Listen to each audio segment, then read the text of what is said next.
الاهلي حرفيا فاشل. انت فاشل. السلام عليكم. بتتفرج على كوره؟ ما بتتفرجش على كوره؟ تعال اتفرج معايا على نادي الزمالك ونادي الاهلي، نادي بيراميدز، الثلاثه اللي بيتصدروا الدوري المصري دلوقتي. طبعا بخلاف ان سيراميكا كليوباترا اصلا رقم واحد في الدوري دلوقتي. بس احنا متعودين ان الدوري المصري عموما اهلي، زمالك، والجديد علينا يعني بيراميدز. الزمالك برغم ان انت القيد موقوف، في مشاكل، في شويه لعيبه بتهرب، واللعيبه بتضغط عليك عشان تمشي، وانت معكش فلوس، والارض اتسحبت، ومجلس الاداره نايم ننا، وانت ما عندكش، انت حرفيا انت شايف ان مفيش امل. بس نادي الزمالك وعكس المتوقع، انت بتعمل كل حاجه.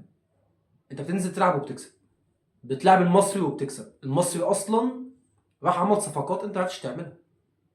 المصري رايح جايب اعارات من الاهلي، وانت كسبت المصري. لا، والاكتر من كده، انت التاني على الدوري، نفس عدد المطوشه بتاع بيراميدز والاهلي، نقط اكتر من بيراميدز والاهلي. بيراميدز مش اكتر منه في النقط، متساويين في النقط بس اكتر في الاهداف. اقوى خط هجوم في الدوري، هداف الدوري من الزمالك. ده بيفهمك ايه كراجل انت اهلاوي او مش اهلاوي؟ الكوره مش فلوس، الكوره مش فرض عضلات، الكوره مش ان اروح اجيب واحد بيلعب في الزمالك ومقوم النادي او انا راح واخده عشان معاه فلوس.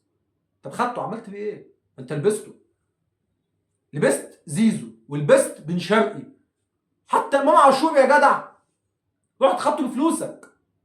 الواد بيتنطط عليك، ما بتتعلمش.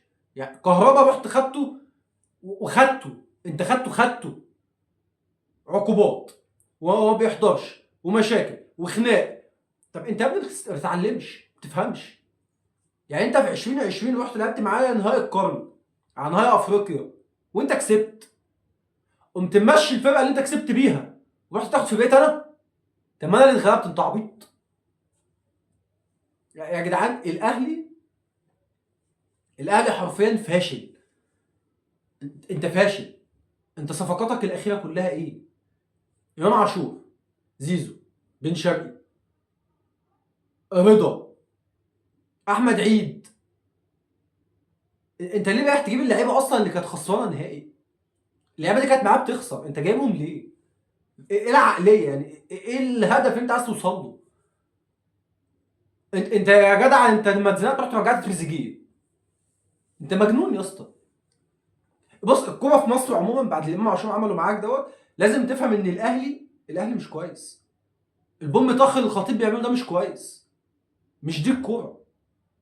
بص على ناشئين الزمالك في ماتش قرابه اسماعيليه، ووريني فين ناشئين الاهلي. فين الاهلي؟ فين الفلوس الاهلي؟ فين سلطه الاهلي؟ فين الاستاد؟ فين الفلوس؟ فين الكلام ده كله؟ انت مش عارف تطلع ناشئ يوحد ربنا يلعب عدل. ده انت وصلت معاك انك رايح تاخد محمد السيد ناشئ الزمالك، وهو لسه ناشئ اصلا. يعني الزمالك بيعملوا انه ناشئ وانت عايز تشتريه. انت عبيط. محمد صبحي اللي احنا مش مقتنعين بيه، انت عايز تشتريه. انت عبيط. عبد المجيد ما هو ناشئ، كان طالع لسه عيل في الزمالك وانت عايز تشتريه. انت عبيط.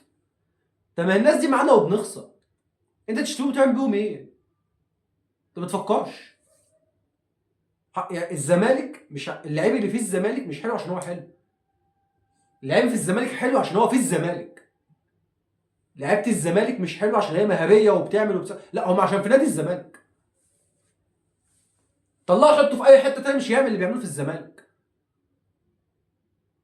افهم يعني ايه كوره، يعني ايه جمهور، يعني ايه ناشئ طالع شايل الفرقه على كتفه، لابس التيشيرت عارف هو لابس ايه، عارف قيمته. مبقاش فيه الاهلي بمنحدر، مبقتش موجوده. انت كنت بتطلع كل موسم على الاقل اتنين ناشئين، تلاته ناشئين، اربعه ناشئين. تريزيجيه ده من الناشئين، عبد المنعم ده كان من الناشئين، الشناوي اصلا كان من ناشئين الاهلي، هاني من ناشئين الاهلي. ما انت كنت بتطلع ناشئين. ليه بتعمل كده؟ عمرو جمال اصلا كان من ناشئين الاهلي.